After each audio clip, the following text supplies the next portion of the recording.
how have you went about balancing fitness and parenting? Honestly, I think it comes down to, for those that are kind of in the thick of it, that like don't have a ton of free time, just get something in. I mean, you really are going to have to lower your standard of what you think, like, you know what I mean? Yeah.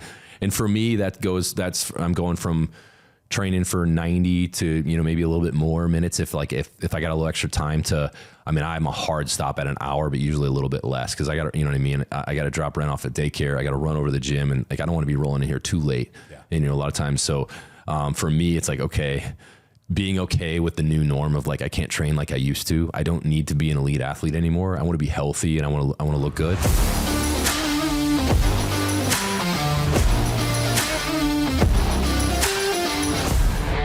You're listening to the Born Primitive Podcast.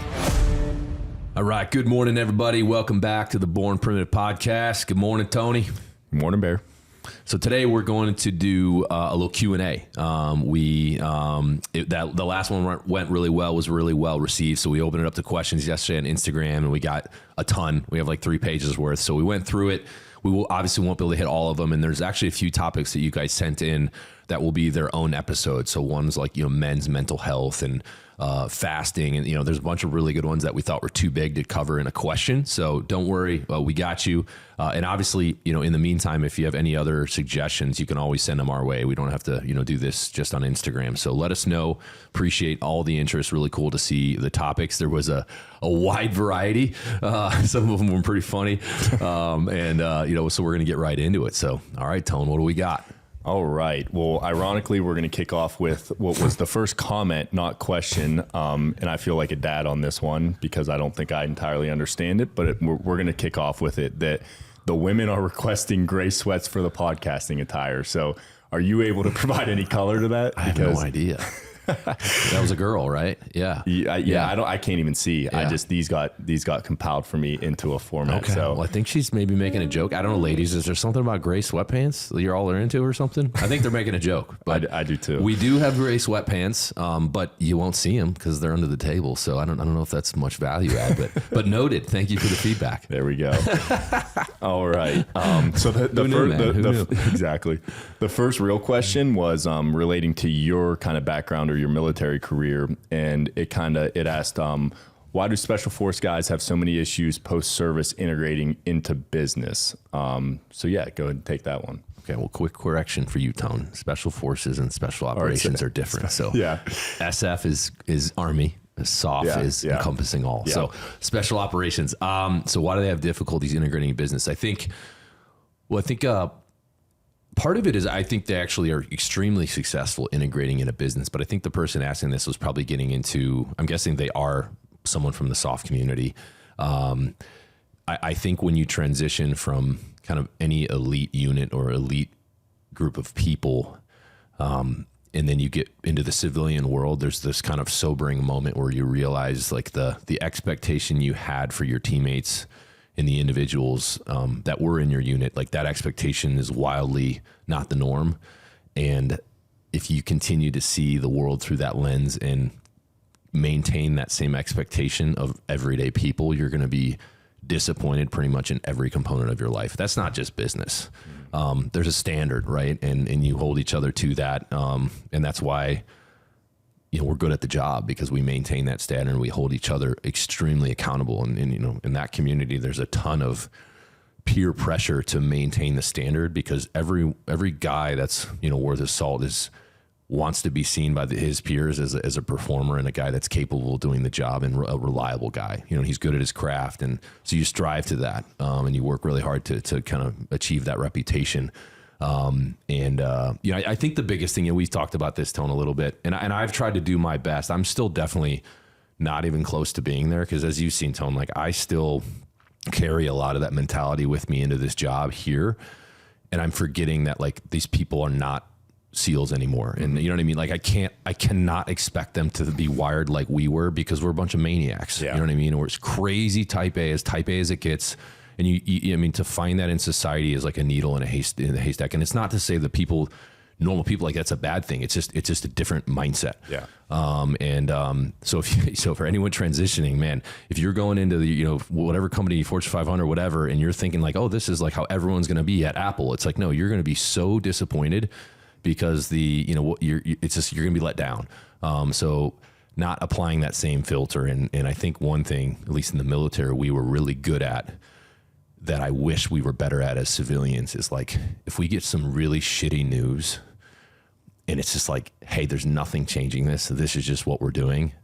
We were really good at like bitching about it for like 60 seconds and being like, all right, fuck it. Let's do it. Let's get it done. You know what I mean? So like, if let's say we had to go in on a Saturday, or like the plane we were getting on wouldn't fit all of our gear, so we have to go grab a box truck and someone's got to drive it 3 days across the country. Like when those things happened, it was just like, all right, this is just what we're doing, accept it and move on. Whereas like those things happen a lot in business where something drastically changes and you have to make a hard pivot, and it's kind of some shitty news or this and that. And I've noticed, and this is not a knock on any of us, as a whole here at Born Primitive, we are not as good at pivoting to that and just be like, okay, this is just the new direction of travel. So let's stop complaining and just effing do it. Yep. You know what I mean? But so for me, having come from that world where that's just how we did it, when people don't do that, I'm like, guys, stop moaning about this and just get it done. You know what I mean? And Mal and I have had conflict in this before, because like, she's like, you can't treat them like Navy SEALs. Like they're not.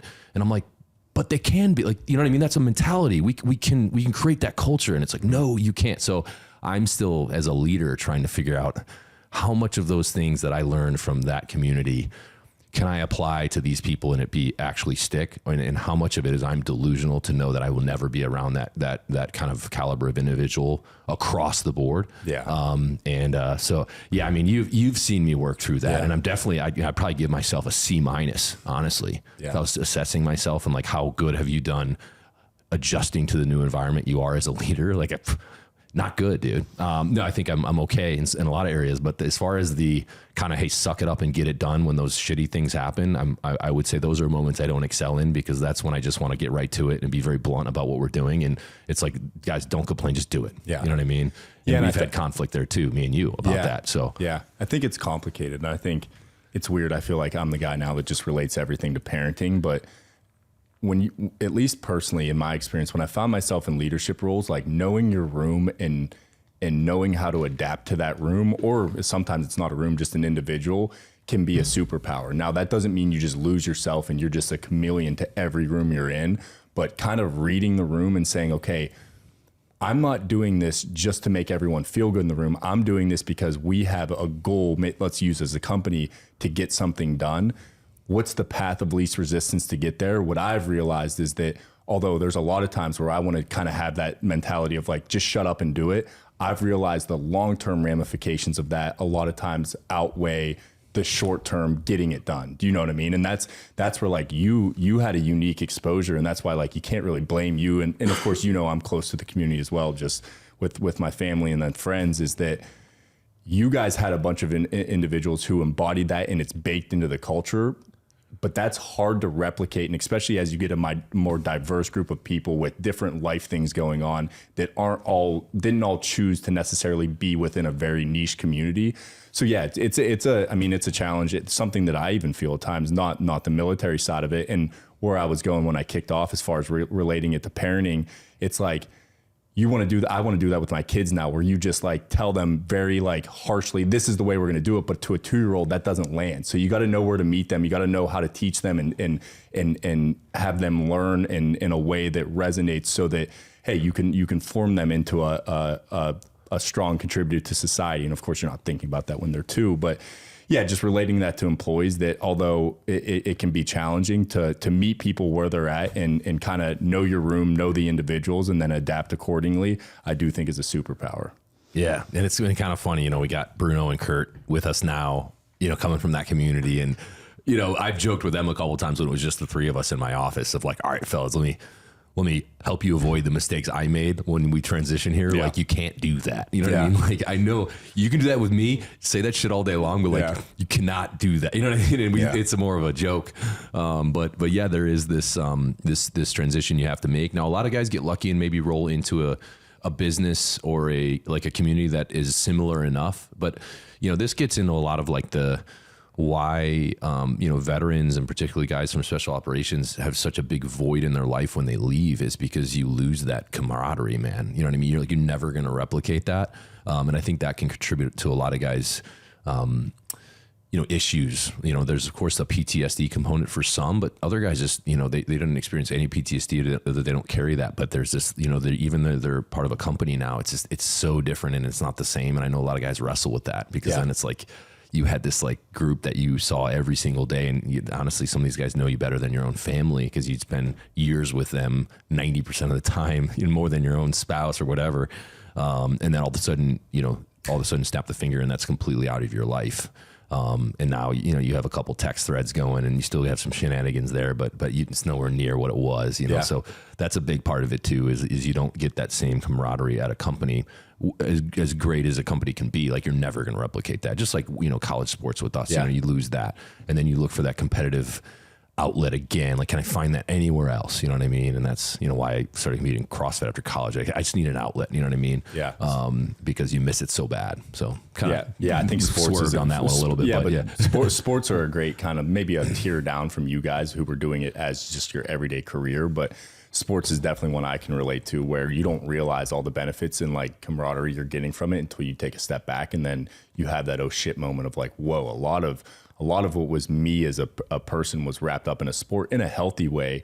And then you got to kind of backfill those different aspects with either whether it's family or job, a new career. So yeah, definitely a challenge. Okay. So next one's a little broader of a question. And you want to do that CrossFit one? Oh yeah. Yep. Sorry. I skipped the one with the big 0 on it. So yeah, this one is, we highlighted this one just with the recent news surrounding GoRuck being the official, shoe and apparel sponsor for the CrossFit Games. But the question was, did Born Primitive try to sponsor the 2024 CrossFit Games? If so, what happened? Yeah, good question. We did have conversations with them. For those that listened to the Dave Castro episode, it's kind of funny at the end. He was like, email me. I tried to put him on the spot. So yeah, we did link up with their partnerships team and talk through it. Good dudes for sure. I think it presented an incredible opportunity. Ironically, for the listeners, we're coming up on our 10-year anniversary, and for one of my 10-year goals for the organization, and this was literally, I wrote this 10 years ago, was I wanted to be the title apparel sponsor of the CrossFit Games at the 10-year mark. So it was kind of wild having that conversation. I'm like, hey, this actually, how crazy would that be if that came true? Yeah. For us, ultimately, it was just too big of a price tag. You know what I mean? Like, we have never taken on outside capital. We've bootstrapped this whole thing from the garage days all the way to now, man. And I think that's a hell of an achievement, considering now that I know the game a little bit more. I'm realizing like essentially every brand we compete with has done multiple raises of capital. I mean, it's like not even close. So the fact that we are even in the hunt and we've literally funded this, like, I mean, shit, 5 years ago, dude, we were still in the garage, right? Look at it now, you know what I mean? And so, for us, it's just from a cash flow situation, like we don't have that private equity, kind of top cover of, cutting you 7-8 figure checks to towards growth initiatives. Now, I don't know the financials of GoRuck, but I would imagine potentially that decision was, funded through a capital raise at some point over the last couple of years. A year and a half ago. You know what I mean? Yeah. And hey, that's a great, hey, I'm a capitalist, man. So that's a strategy. I wish them well. I mean, that's a really cool opportunity for them. I figured Tier was going to snatch it because Tier appears to have, again, this is speculation from my optic, not knowing anything. They raised a bunch of growth capital a couple of years ago, and one of the initiatives was, you guys need to win in CrossFit. Here's like $20 million, go do it. Yep. Right. And so like literally they've signed every athlete. Personally, this is my opinion. Maybe it's because I'm a hater. I think there's not a lot of credibility that comes with that approach, because I think in a community like CrossFit, like, I think we're pretty good at sniffing that out of like the outsider. And it's like, okay, I don't care if you're sponsoring every athlete. It's like, you have no plan. You're literally sponsoring every athlete. You know what I mean? Yeah. And so it's like, okay, like, are we really going to, welcome a brand that literally just is using a check from a private equity firm to get in the space and now act like they're an endemic brand all of a sudden? It's like you're a swim brand, right? Yeah. But hey, I'm a capitalist, man. So there's a strategy, and if it works, then like, I got to tip my cap. I got to be real about it. Yeah. So for us, we just aren't in that arena yet. Hey, we'd like to raise some capital in 2 to 3 years. Tell you what, man, if and when that happens, stand by, because my tolerance for risk. And if some cats want to give us, $20 million to throw around in a marketing budget, shit's going to get wild over here. Yeah. Would you, having gone through those conversations now, let's play out a scenario where we do get an influx from an outside, or there's some type of private equity deal. Do you think that, like, is that still on your hit list of the CrossFit Games, or do you think the CrossFit landscape as a whole is changing in a way that you would kind of be hesitant to take that on? I want to see how it plays out, because, you know, the deal that they proposed, you know, I think if things play out was a good deal, but if things don't play out for CrossFit, it would have been a deal that would have ended our company. You know what I mean? So of course I'm not willing to take that risk. I take risk, but not that much. So I'm very curious. I think CrossFit to me is at a fork in the road right now, and what's going to happen. You know, of course I support the methodology, and I competed in CrossFit. You know what I mean? Like I am a supporter of CrossFit 100%. I think they've made a lot of terrible decisions over the last few years, and I think it's losing its magic a little bit, and they need to do some things to get it back. Yeah, obviously I'm hoping for everyone's sake that happens. I mean, even with Dave's podcast, we talked about, like, we wouldn't be around if it weren't for CrossFit. CrossFit became this huge phenomenon, and we grew with it because we were an endemic brand, you know, in the OG days. So, you know, the rise we had as a company, part of it was just we were riding the surge of the tidal wave of CrossFit. I have to admit that. It wasn't because Mal and I were these badass tacticians on the apparel side. Like, we were doing a lot of good things right, and we were scrappy as hell. So I don't want to discount that, but there was a tailwind we were riding that you can't discount. So yeah. I hope, you know, it really, they right the ship a little bit. And hey, if we're in the combo, I think it's a 3-year deal. So, hey, we raise that capital 2 to 3 years, maybe it time's up and we can revisit that combo. But yeah, hats off to GoRuck. And, you know, honestly, I got to give Tier credit too. I know I'm like kind of talking shit, but they've done well. I mean, they seem to have done well, right? Yeah. So it's like, again, it's a strategy. I just, as kind of the underdog in this story, and always kind of the one that's had the underdog mentality, I do kind of eye roll a little bit when it's like, all right, well, you didn't pay for that. Like, yeah. you raised money, but again, that's a tactic, right? So you gotta respect it. Yep. Yeah. Cool. Well, yeah, for the listeners, 2027, keep your eyes there out. It is. Book it. Book it. We're calling you, Dave. We're coming for you. Yeah. Okay, so here's, and it relates, I mean, it actually relates to what we were just talking about, but it was kind of a broad question of what are the future plans for the company? And it kind of segued into also Savage1 colorways and what will be upcoming in that realm. So okay, kind of 2-part question. All right, what's in the, all right, so we just launched Born Primitive Tactical. Some of you are tracking that. So we're trying to take our ability in apparel and outfit operators and, you know, in our brothers in military and in law enforcement as well. And for the ladies, we've heard you. We have the women's operational camis coming too. So those are gonna be really cool. So yeah, that just launched. It's been a huge success. We're getting into the government business with that, which is massive. I mean, I want to be outfitting guys, you know, with a brand that actually supports what they do. And, you know, you've heard me say this before, but a lot of the brands we were wearing in the military were by brands that didn't actually support the warfighter's effort, right? And like the politics of the company did not align. And I hated that, you know what I mean? So some of these companies were literally selling through like an intermediate so they could have like arm's distance length of like not selling to the SEAL teams, right? Like Patagonia was one of them. It's like, yeah. oh, really, Patagonia? You want to take the $50 million SOCOM contract, but that you don't want to be formally associated with the SEAL teams? Like, are you kidding me? Yeah. So part of this was like a personal, like, all right, we are gonna provide an alternative for the warfighter to wear, as well, of course, our brothers and sisters in law enforcement who are doing great work in our community. So that's a big one. Obviously, outdoor, you know, is rolling too, for the kind of targeting that backcountry hunter. But any outdoor, I mean, trail, going on the trails, whatever. Building that out. Savage1, of course, a massive initiative that, you know, we'll get into. I guess I'll close the question out with that. But then, you know, kind of a cool development here in Virginia Beach. We are building like a 50,000 square foot facility right down the road from our office right now. Massive facility, be 35-foot ceilings, 2-story office. We're going to put kind of a corporate gym at the very back with cold tubs and saunas and a big photo studio for content. And I mean, it's going to be awesome.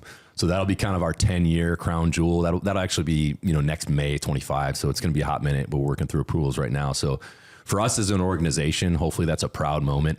And it'll get our fulfillment team and our office team all under one roof. Right now our fulfillment team is down the road. So we're kind of split, which sucks because we want that team unity. So that's huge, man. You know, the city of Virginia Beach is working with us and on the roof of this thing. So we're right by the air base in Oceana. The roof is going to say "Worth Defending" with a giant American flag to the left of it. And the O will be the Born Primitive logo. So when those F-18 pilots take off, they're going to come right over our building, and I want them to see that. Like, no one else is going to see it, but I'm like, I told the architect, like, put that on there, and he was like, all right, you're nuts, but okay. And I was like, done. So yeah, and the city loved it. I thought they were going to say, no, that's nuts, like, take it off, but they're like, yeah, we'll roll with that. Yeah. So anyway, but yeah, let me pull up some of the Savage1 colors real quick. And I think it's worth noting there that just in the future that, of course, our bread and butter, the athletic apparel, remains kind of the main pillar, just in a sense of perfecting and continuing to increase kind of the quality of our bread and butter, the men's shorts and tops, along with the pants, and then women's leggings, sports bras, and booty shorts are still going to be the priority too. Yes. Yeah. Sorry. That's kind of implied, that's a good call. Yeah. I don't want the ladies to think we're, kind of shifting away. Yeah. That will leggings and sports bras, I think, will always be our bread and butter. And then I think kind of a dark horse in this combo is the campfire collection. For sure. The jeans, the flannels, like that's been wild. So we got a big campfire collection coming for October 24. So get pumped for that. All right. Quick Savage1 colorways. This isn't all of them. So if you're watching on Spotify or YouTube, of course, but Spotify, you can actually see the video here. So if you're hopefully not driving in your car, but so we have 2 new colorways. I think these are coming out in the spring. This is just like a red and white version. So hopefully here's the white version, black with white, and then black with red. Pretty cool. We didn't want to do anything crazy flashy in the beginning. These look really cool. If you're watching, you can see that. And then backed by popular demand is not backed by popular demand, but a huge request was, hey, could you do a black gum with the American flag logo? So we did a vote on Instagram, most voted for the gum bottom versus the black. So that'll come out. And then here, I don't have a sample yet, but this is our D-Day shoe. So we're coming up on the 80th anniversary of D-Day. So I'll try to show it here. It's kind of hard. This is just the upper, like that. And then on the heel, one side will say 6/6, 1944, and the other heel is going to say 06/30, which was the time they started the invasion. So 80th anniversary, we are linked up with Best Defense Foundation, which is a charity that takes World War II vets back to their battlefields, which is awesome. So this will be a shoe that benefits that organization. It'll say Operation Overlord on the back, which is the name of the operation, and it has kind of the Band of Brothers World War II colorway. There will be a limited edition version for this. So the idea is it's going to come in a giant ammo crate that has a limited edition challenge coin. And the government of France has actually given us permission to take sand back from Omaha Beach. So I'm going to go out to France, bring some sand back, and those limited edition ones will come with the coin, the ammo crate that it comes in, and that sand from Omaha Beach. So pretty badass. The goal here is to donate a ton of money to charity and do a really cool thing. And that organization, literally, they're paying for these guys, thousands of dollars to go back to their battlefields. And, the 80th is coming up. So some of those guys have not been back since they're 18 years old. And you know what I mean? So they get closure.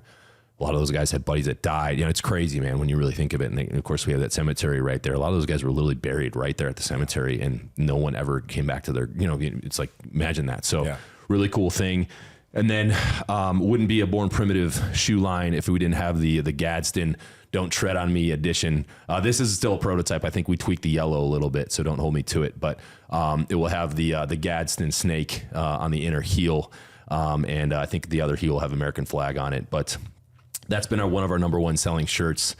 For anyone that doesn't not know the origins of the Gadsden flag, it was flown in our first ever naval battle. So for any of these, depending on what news network you watch, anyone tries to tell you otherwise, this symbol is storied in naval tradition, and it is a symbol that we proudly wear on our Navy uniforms by over 300,000 sailors. So we're proud of that. And of course, our Navy ties as a company is part of that too. And then last one I think I'm most excited for, and this is actually a prototype as well. They did do the flag backwards, and the colorways are going to be slightly different, but I wanted to show it. We're both excited for kind of the shoes like that. What a home run, and that's a testament to you like that. Or I mean, all of us. I remember the first calls we took, you know what I mean, 2.5 years ago, we were sitting in here kind of discussing that, and you decided to pull the trigger, and we started on the design. And to see how those have been received has just been a huge pat on the back, because there was a lot of risk involved, and shoes are a different game, man. It's one thing to create a men's short or a women's legging. It's another thing to try to perfect a shoe. And just the feedback has been incredibly positive, and I promise that's not just a bias coming from an employee. Like I know a lot of people that have the shoe now, and just overall it has been incredible feedback. So definitely excited for the future of those, and the other verticals, the outdoor, the tactical, and then the main BP, and kind of where those are heading. And there are more shoes coming. That was just the ones we had kind of on hand. So expect other colorways. The girls are kicking around, like every time we do like a spring or summer collection, having a limited edition Savage1 colorway that like is part of the color palette of the collection. I think that would smash, particularly for the ladies, because I think they probably like to do more like outfits more than we do. And if it's like a cool, you know what I mean? So and I think that will be more of a 25 initiative. But I'd love to test that out, because that could be a great way to kind of piggyback onto our big collection launches, but add one colorway of the Savage1. So Cool. Well, we're going to pivot a little bit to one that I think we've talked about here or there on the podcast, but I know it's kind of near and dear to us right now, just given you having Ren is 2.5. Yeah, about to be 3. Almost 3. And then me having a 20-month-old and a 3-month-old was how have you went about balancing fitness and parenting? Yeah, tough one. I mean, honestly, I think it comes down to for those that are kind of in the thick of it, that like don't have a ton of free time, just get something in. I mean, you really are going to have to lower your standard of what you think, like, you know what I mean? Yeah. And for me, I'm going from training for 90 to, you know, maybe a little bit more minutes. If I got a little extra time to, I mean, I'm a hard stop at an hour, but usually a little bit less. Cause I got to, you know what I mean? I got to drop Ren off at daycare. I got to run over to the gym, and like, I don't want to be rolling in here too late. Yeah. And, you know, a lot of times. So, for me, it's like, okay, being okay with the new norm of like, I can't train like I used to. I don't need to be an elite athlete anymore. I want to be healthy, and I want to look good. And that's kind of the new. So I think part of it is just like resetting what your expectation is of yourself, because I think for the, like, I don't know, 6 months, I was eating myself up. It was like, all right, I'm not a guy that trains 45 minutes. That's BS. I train 90, you know what I mean? And I was eating, and then I'm trying to hit stuff like at night in the garage, but I've already trained. So it's like, this is not there, you know, then you hit that second workout and you're just hitting like so I found this like, all right, you know what? I'm going to hit it hard for 45 to an hour. I just started my college strength coaches program. It's funny. He listened to our episode where I admitted I didn't have a training program. And like, by the time we ended, like the episode aired, I had a text being like, what's your email? He sent me a 12-week, and I'm 3 days in. It's actually awesome. And it actually gives me the itch to like want to play college football again, because it's like the same style of training we were doing. Power shrugs. It's bringing back like nostalgia, man. I'm like, man, I think I still got it. Even though, you know, I'm delusional. I don't. But for me, I think that's the biggest takeaway from me is finding the time, which is very hard. You know, I parent solo, so I don't have the benefit of like, hey, can you take her for an hour? I'm going to go do this. But I know you have that benefit, but you also have 2 of them. So tell me about that. Yeah, I think there's a couple things there. And I think I want to reference right away, because it relates to what you said about having a condensed time frame, is something Ariel Lowen kind of mentioned when she was on the podcast, of just turning up the intensity, not necessarily like that. That's something I've realized as that time frame has gotten condensed, that committing to intensity, and with that is the program aspect of that too, because when you don't have a lot of time, it's so easy. And I know we've both done this, where let's say you have 45 minutes, you spend the first 15 minutes warming up, meaning like maybe doing some bike, doing some stretches and stuff. You hit 30 minutes, you kind of, you not half-assed, but you kind of go through the motions on a couple of exercises. You realize you have 20 minutes or 15 minutes left, and you kind of coast and stretch, or maybe get a couple more sets in. So a couple of things there is commit to intensity, meaning like when you show up there, commit to, even if you're not feeling it for that day, because in my situation, definitely sleep deprived at times, of just commit to the intensity, and then have a program you're following, because that will ground you into your exercises. And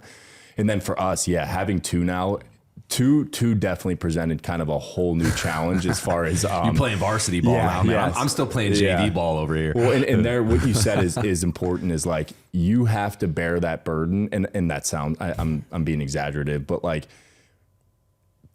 for me, it's telling my fiance, hey, go get an hour, and I'll take on the kids, even though when you're playing that zone defense with 2, and especially a newborn, you're going to get screwed. And sometimes you get lucky and they both maybe nap during that time, but the majority of time, it's kind of a hellish 1 or 2 hours. But you realize the importance, and for us, it didn't happen right away. Like you kind of both almost stay over involved, but then you get to the end of a couple of days and you're like, hey, neither of us have carved out time to go do something, because we're just fully committed to to staying here with the kids, and we both feel like shit. We're starting to have petty arguments. So, and especially my fiance and I both depend on a lot of movement in order to just stay grounded and stay healthy. So setting that as a, hey, this is non-negotiable. If one of us asks for an hour, or on a weekend, especially if one of us needs 60 minutes or 90 minutes, there's never pushback from the other one. Yeah. It's like, yes, you go do it. Like, let's make sure we're staying balanced with it. But just so important, man. And it's a journey. It's fucking hard, if I'm being honest. And you're right. You have to give yourself some grace just to know that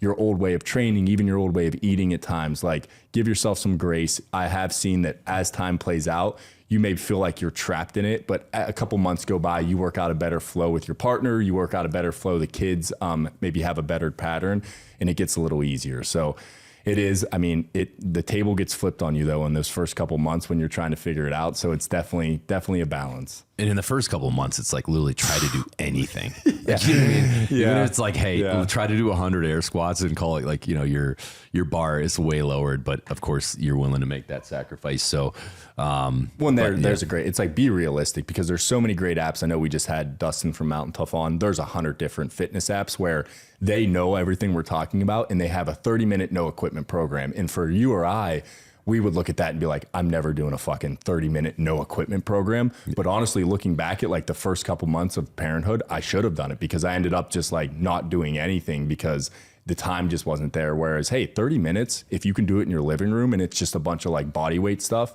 that's going to give you a reset in those initial months that pays off a ton on the back end. So yeah, don't have too big of an ego to think that a simplified training approach might be what's best for at least a couple of months. Yeah, and I think it all comes down to you gotta fill your own glass, man, right? Yeah. Because then you're more whole, and you can then provide for others in a better way, whether it's your mood or just your health, your actual health, of course, matters. And I think if you don't fill your own glass, eventually that can lead to an unsustainable, you know, kind of outcome where maybe some people might build resentment towards the things that are not allowing them to fill their glass. Exactly. Right. And maybe that could be a kid, you know what I mean? And I think, you know, hopefully that wouldn't happen, but that's realistic to occur.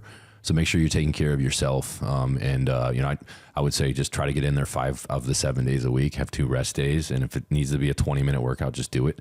And you'll still feel better, even if it's 20 minutes. Yep. So yeah.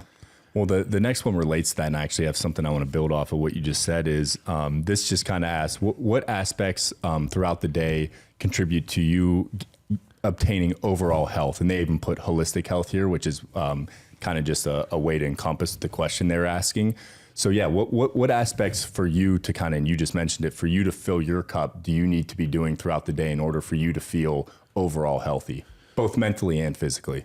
Yeah, I mean, I think it starts obviously with sleep, and it's like, that's one of those things, man, where most of us are so bad at it. But if there's like one thing that like literally just change that and everything else will follow, it's like sleep more. Yeah. So for me, that's something I recently like just started going to bed when Ren does, which is hilarious because it's like 8:15. Sometimes I won't because I need to work and like, you know what I mean? But I'm smart. I'm trying to be like, all right, for a while, nothing good or productive was happening after 8:30. Yeah. Like I'd watch the news, which then I'd get fired up, right? Or I'd watch like, you know, maybe some Netflix, but I'm like, unless I'm listening to a podcast that's educational or I'm doing Born Primitive work, I don't feel like I'm like improving my fighting position at all. Like if I just waste 90 minutes to watch Netflix, like, okay.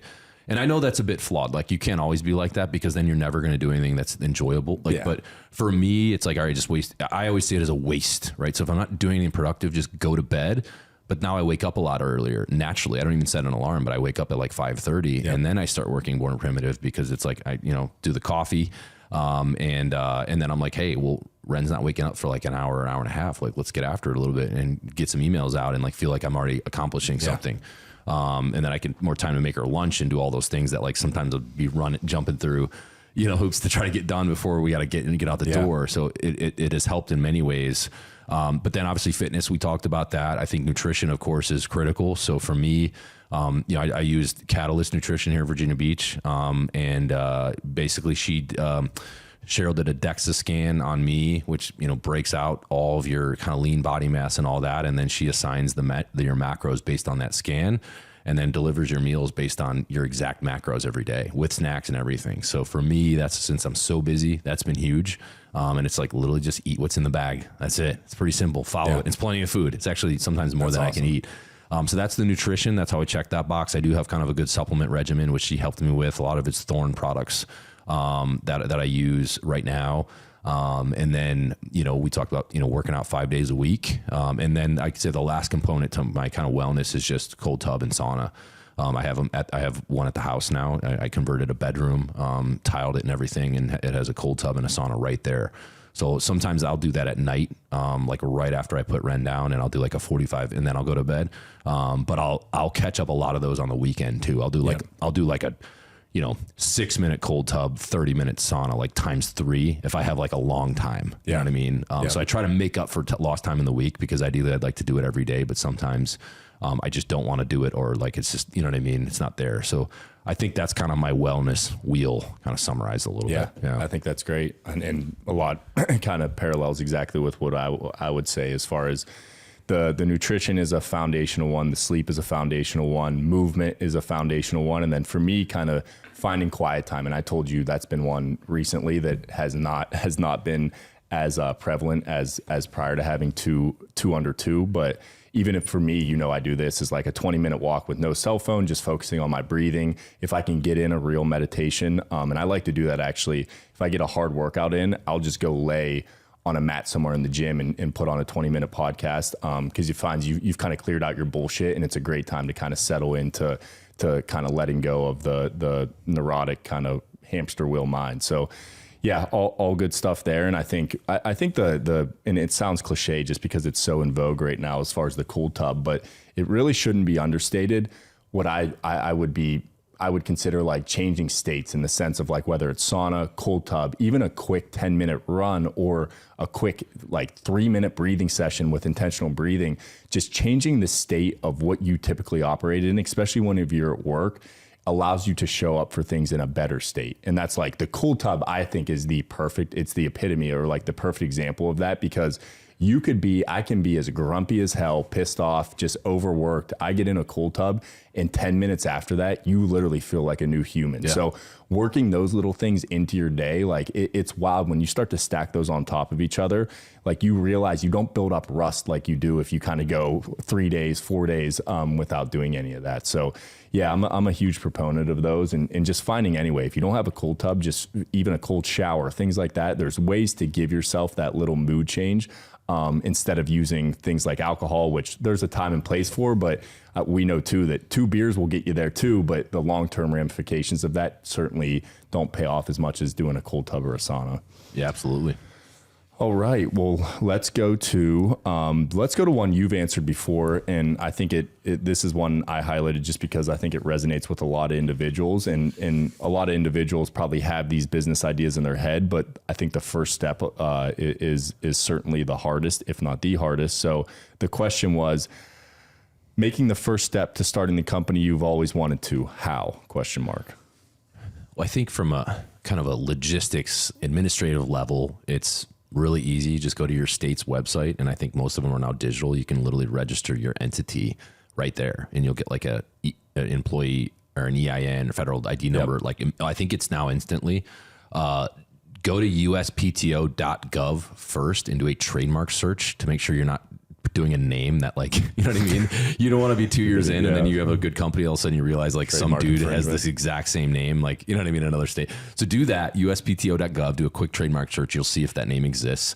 If it's ambiguous, you might want to just hit up a local trademark attorney and just say, hey, can you just look at this real quick? And it won't cost you a ton. And so kind of do some due diligence, get registered. That'll be kind of your social security number, but for, your business. And then likely go set up a bank account. The bank will need that information you just used to register, to set up a quick bank account in the business's name. So that's kind of like basics of like just, being like a real company. I think one thing I would highly recommend is try to do research on what the actual market need is for whatever you're trying to produce or serve. You know what I mean? Like, I think a lot of people make the mistake of making an assumption, hey, because this serves a need for me, like this, everyone else has to want this. And that might be true, but it might also be not true at all. And you don't want to do all this stuff and then realize like 2 years in on a hard push that like oh wait, the market just isn't what I thought, or there's no actual demand for this, thing that I thought I was solving for. And that's kind of with Snatch Shorts in the very beginning for us. The reason I actually ended up making it was because I, on a whim, started reading weightlifting forums and realizing, hey, there actually is a weird need for this product that's solving. It's very niche, but it's out there. Yeah. And that was the basis for my decision to move forward with it and not just have one prototype that I would wash twice a week and wear to the gym. Yeah. Had it not been for that, Born Premium wouldn't exist. So do your market research. I think, we've talked about, how do you raise the money, right? So you could go to the bank, get a loan yourself. If you're really risky, you can do a, line of credit against your house, HELOC. You could do a cash out refinance where you actually refinance your house and take out the difference that you own, that it's now, what the new value is versus your principal. And they'll give you a percentage of that. I think usually up to 90%. Now, people might tell you that's a little nuts. Personally, like depending on the business idea, I think those options can be better than raising capital and having to give equity in your company. As for anyone that listened to the Born Premium origin story, you'll know my brother got 31% a long time ago when it wasn't anything. And, if I had a crystal ball, I would have, of course, just gone down to the bank and taken a loan. So deciding where you're going to get the capital, projecting out what you think your initial startup cost is going to be, plus some runway. I'm like, all right, you need that capital to last. All right, maybe a year, 6 months, whatever that is. So try to do a lot of your homework ahead of time. And it's not really rocket science. I almost get the impression that some people, just kind of normal people, think that like starting businesses, that's just like for smart people. And it's like we're all, you know what I mean? I'm not some rocket scientist. You are smart enough and you can figure it out and you're resourceful. So be a little bit confident that this isn't something that only these like really intelligent driven people do. You know what I mean? Like I'm just a normal dude too, man. You know what I mean? And I figured out all the same kind of things that anyone else would have to. So I would just say, have some encouragement there that you can do it. I guess last thing is just kind of like from the very beginning, I would say it's particularly if you're like a brand, just establish what you want to be about from day one and just make that the kind of foundation of who you are from that point forward. And as long as you can have that kind of conversation at the very beginning and give that a lot of thought, it will be very easy to make decisions, at any point in the future, because you always have that to fall back on. I think if you start something, you really don't ever establish your identity, you're always going to be trying to figure that out. Yep. So kind of long on that, but I don't know if they meant more like, how do you just technically start it, or how do you like kind I think of that was a good blend of both. Okay. And I think I won't speak out of turn as if I've started my own company, but to like, and we've talked about this on prior episodes, it's run it by some people that maybe own a business, run your idea by them. And that might be a good vetting process too. And it's not to say if they all say, not for me, or like, I don't think that's a good idea, doesn't mean you just throw it away. But if 50 people all say that, that's a good part of your market research to know that like, hey, if 50 people who aren't afraid to tell me the truth say that my idea sucks, I may want to reassess kind of what the demand for this is going to be. Yeah. Okay. So this is an interesting one, and it relates to, the podcast that should be released, right the week before this one is, how do you anticipate the market changing with more companies failing because of DEI / going woke? And DEI is diversity, I think equity, inclusion. Yeah. And now ESG, environmental, social governance. Yeah. Same. I think they're kind of used hand in hand. Yeah. So for anyone listening, if you haven't listened to the episode with Anson Frericks, highly recommend. That one was a big one. And I think it's just important. Even if you're someone that agrees with a lot of those things that are getting pushed, which if you do, that's okay. You're entitled. You're an American. You can have that belief. I do think just as Americans, we need to understand what's going on at a very high level that's influencing or trying to influence public opinion in America. Because I do think it presents legitimate dangers to our society. Particularly for me, it's when I want to look at our youth. That's why I Tony, I think I'm way more outspoken than I ever would be, because I see a real threat for my daughter being brought up in a world that's telling her that America's bad and, these people are bad, oppressor versus oppressed. It's always this, you know what I mean? And it's like, fuck that. Like, that's not the world we live in. And there's these people that have billions of dollars that are trying to convince us of that, and they profit from that. And that's kind of what we're learning about with the big three and the, BlackRock and the Vanguards of the world that are influencing all these giant corporations into how they make their decisions. So what's the prediction? Well, I hope that we are beginning to see a correction to the madness. You saw what happened with Bud Light. You saw what happened with Target. Disney, I believe, is losing billions right now. I don't know what their ticker is on what their stock, last year to date or whatever it is, but I think they're getting their asses handed to them. I mean, they're literally losing billions. Eventually, the desire to pursue these ESG policies that's being funded by, California's pension fund and New York's pension fund and these sovereign wealth funds in Europe, and that's influencing all of this. Eventually, if those returns are not there on the investment front, these big entities are going to have to make a really hard decision. Do we throw out that decision we made in 2019 to now basically push all this woke stuff through these corporations and basically force it down their throats? Or do we still have a serious obligation to our investors that are, everyday guys like you and me, right? If we have our money in a Vanguard 401k, that's you and me, man. We are funding the madness indirectly. 100%. So I'm optimistic that as we talked about this with Anson, is like, for the companies where there's alternatives, it's a really easy pivot for any consumer, because it's like, hey, F Bud Light, I'm just going to buy Coors Light, right? That was such an easy one. And that was one of the first times I feel like the American consumer felt like they had a say. There's other people that they're safe. They're not, there's never gonna be a threat. Apple, you can do whatever the hell you want. You can do the wildest politics ever. Yeah. You know what? We're still getting the iPhone. I'm just gonna admit it, right? It's Google. Yeah, I'm still searching Google. You know what I mean? There's some that like you're not gonna replace them. Meta can black list and shadow ban all these people and push all this woke stuff coming up in the election and all this misinformation. Regardless, hate to say it, we're all getting on Instagram and scrolling, right? So there's some that like they're safe, but there's others that are not safe. Target was not safe. That normal Midwest mom that was sick of seeing like this crazy swimwear that is tight, you know what I mean? The tuck friendly swimwear. Guess what? Those ladies might not be shopping at Target anymore. And as a result, their enterprise value went down by like $10 billion. So you're starting to see a response, finally a response. Now that the dust settled and everyone realized you're not, you know what I mean? That, this isn't actually prevailing thought. You know what I mean? Like these crazy things are not real. And there's, a very small group of people at the very, very top that are making us all think this is just the new way. And if you, if you don't think that, you're just an old dinosaur and you're a bigot and all this. And they do really good at trying to label you that way. So you actually start to question your own beliefs, and you sure as hell aren't going to say anything in public about it. Right. Because you're like, well, shit, if they're labeling that person as that, I'm not going to express my opinion. You know what I mean? Yeah. And for a while that was brilliant. It worked for like 2 years, right? You wouldn't say a goddamn word about it. You know what I mean? And now it's like, here we are talking about it. Right. So I think the dominoes are starting to fall, and with, ways you can put your money in other entities that aren't doing this shit. You know what I mean? That's another great alternative too.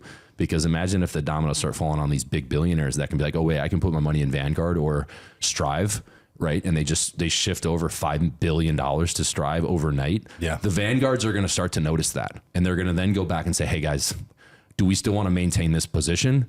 Because we're losing billions in asset management, and we are going to lose our kind of dominance in that. And now you can't influence people anymore because you lose your dominance. So I don't know, man. I'm going to be sitting back with the popcorn watching it happen, but I am happy to know that Americans are at least now more aware and more outspoken. I don't think a lot of Americans know why it's happening, but now that we did that thing with Anson, that's fascinating, and it's crazy to know that's all just it's all follow the money. That's all it is. Yeah, so, and I think. Well, first off, anyone, instead of us going back and forth on it, like we go into extreme detail with the podcast with Anson. So if you're curious as far as kind of what we're discussing here, really fascinating guy. He was the president at Anheuser-Busch. So to hear his thoughts as being somebody who was right in the middle of this when it got rolled out was really fascinating to hear. But yeah, I think it's just so interesting, Bear, because I think you're right in the sense that people, and I can say this personally, for a while, it just seemed like a silly thing that like would have its kind of phase and then would kind of go away. But then when you started to see how kind of turnkey it was from even education and all these different entities, for me for a while, it was like, oh, it's just a couple big corporations that have this new like agenda, just trying to resonate with even a younger consumer with these new ideologies. But then you dig deeper and you start to pull back the layers, and it's like, holy shit, this is affecting everything from a cultural aspect. And that, of course, sits at the corporate level, and then education, and then obviously the policies that are being made then within states. So just a really strange time that I feel the same way as you, that I do think the pendulum is swinging back and people are finally getting comfortable. If nothing else, maybe they don't hold strong opinions, but they're just asking what the hell's going on. And I think the answers are there now. For a while, it was kind of a conspiracy. And there are all these kind of like lofty terms and different like conspiracies used to describe what was going on.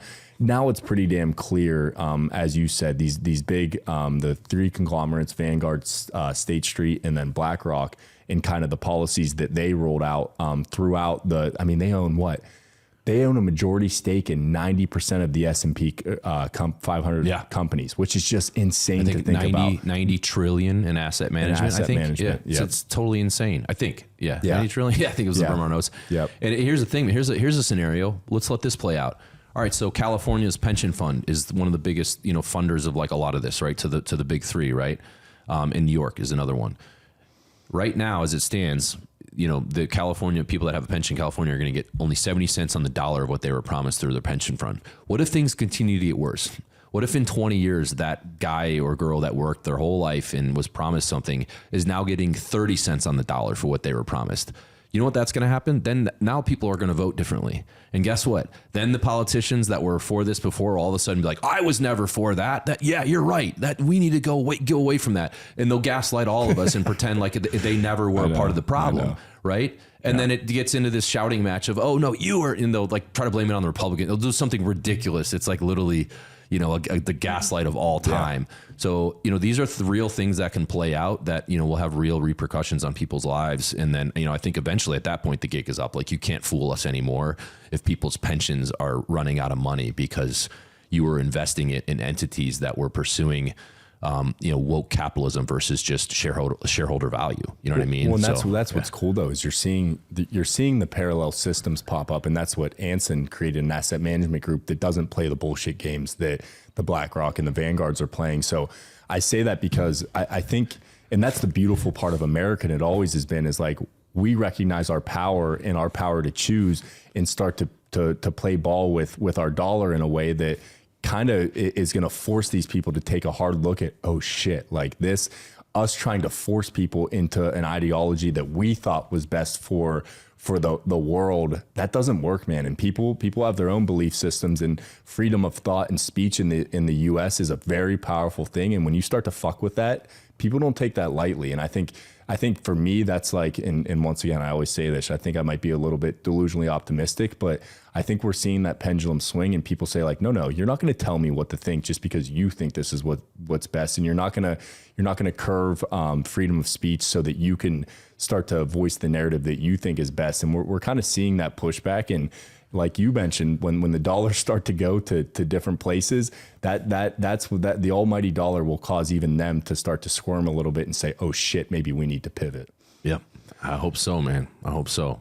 Cool. Well, that's kind of the end of our little question list here. As you said, there were a ton that got entered that we felt were better off just to be kind of their own individual topics. So as Bear and I kind of roll out our individual episodes, I think we will definitely touch on some of those. So Bear, any closing thoughts on your end? I know we kind of went all over the place today, but it's cool. I like these Q&A ones. Yeah, no, these are good change of pace. I think like I said before, continue to push feedback to us.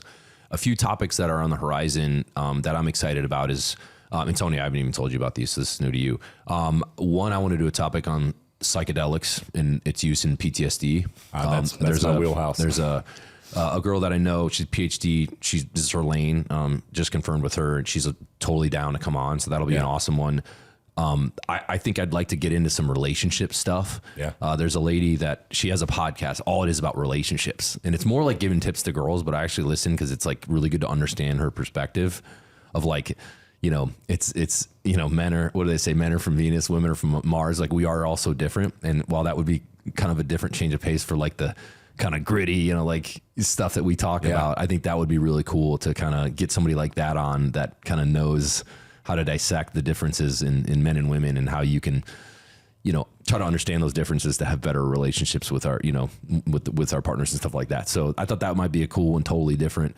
The topic of men's health came up in, men's mental health. And I think be great to do a women's one too, but almost to break those out. And I think men and women have different challenges. So getting a specialist on to talk through some of the challenges that a young man faces and kind of the expectations that are put on men. Yeah.